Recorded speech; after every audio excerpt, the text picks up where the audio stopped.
Partner 2 is looking at TAVR for a more intermediate risk set of patients. The question, of course, if we start thinking about expanding TAVR is cost effectiveness. And whenever the issue is cost effectiveness, the best source of information is David J. Cohen, who is the Director of Cardiovascular Research at St. Luke's Mid-America Heart Institute. Last night, you did a great presentation on 6 common sense approaches to reducing the cost of TAVR. How important is the topic? It's incredibly important. I think the whole session last night was about a number of different topics, but it kept gravitating towards economics. And I think if you talk to hospitals around the country, everyone is concerned about how they can afford these programs, which continue to grow and cannibalize other cardiac surgeries and other sorts of things. So it's very important to hospitals, and most of us work for hospitals now, so it's important to us as well.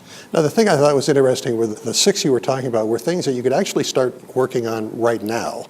You're not to wait until we expand on TAVR. That's correct, because I think it is very important. We have data already that the high-risk groups and the inoperable groups are cost-effective and reasonable from a hospital's perspective as well. But as we go to the moderate-risk patients, where the cardiac surgery does quite well in that group, it's going to be even more important. So there were a number of things which, again, these were, they are common sense if you just think about them for a couple of minutes. One thing that's very important is to do the procedures transfemorally if at all possible, certainly if at all safe. We know that's better from the patient's perspective in terms of their quality of life and their recovery, but it's also clear from a cost perspective. In our data from the partner trial, it was about $10,000 per hospitalization less if the patient could be treated transfemorally as opposed to transapically in that trial. That difference may have narrowed a little bit, but there's no question that the length of stay is shorter and the procedures are simpler if we can do them transfemorally. With some of the newer devices which are coming along in the United States and around the rest of the world, that's going to become a reality very soon. Other things that one can do, you certainly want to pick your patients wisely. We know that if treating the so-called cohort C patients, the inoperable but beyond help, a group of patients is not good either for the patient, it's not good from a societal perspective, and they are far more costly to treat as well. Then there are some things you can do on the procedural side. So one thing we've learned quite a bit about is how to choose the valve, how to choose the right size valve through things like a CT or 3D TEE, which really helps us to get the right size the first time. And getting the right size the first time is very important because then we can avoid paravalvular regurgitation and other sorts of things which add cost both in the short and the long term, and avoiding the need to put in a second valve, which is very, very expensive. My hospital certainly is not happy in the few cases where we've had to do that. So that's another thing we can do on the procedural side.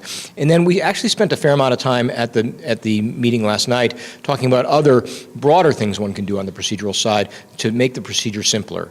Getting rid of general anesthesia potentially, getting rid of transesophageal echocardiography, at least on a routine basis, moving the procedures from the OR with the very, very large amount of staff and high overheads into a somewhat lower cost area like the cardiac cath lab or at least a trimmed down OR, let's say. All of those things are we can do, and again, in Europe, we have many examples of places that are doing those routinely, and it's starting to come slowly to the United States. And then really the last thing one can do is try to streamline the care after the procedures. And again, we've known this for a long time with cardiac surgery. We have processes of care. We have standardized templates and pathways that these patients go through. And if we can simplify that, if we can lower the length of stay by avoiding the need for the ICU for these patients, by simply preparing them better and doing their rehabilitation a little bit more quickly in the hospital, and again through transfemoral access and percutaneous access, all of those sorts of things, we will be able to shorten the length of stay down. And we've seen some examples from places like Vancouver where they can, at least on selected patients in that kind of moderate risk group, get the length of stay down to essentially 1 day. That's going to be a tremendous advantage for the hospitals and will allow us to be able to afford this. So I think, again, most of these things, this is not rocket science. We just have to have some commitment to developing these methods, and each one is going to differ a little bit locally. Now, you're one of the great experts in the field of cost effectiveness, and this is your facility you're talking about. Have you had any trouble with getting people to cooperate and actually follow through on these recommendations? Well, it is. I think some of them are easier than others. Getting rid of things like general anesthesia and transesophageal echocardiography, we were trained that these were important things. Right. And those are, and we have not yet successfully gotten rid of those in my hospital.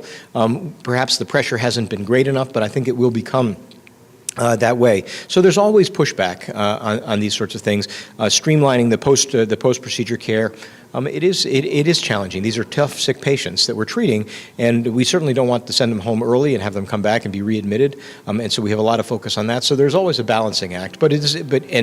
Like anything, when you have entrenched methods and people who are, in things that are working well right now, we all say, well, what's broken here? And the answer is nothing is broken, but we can still do better.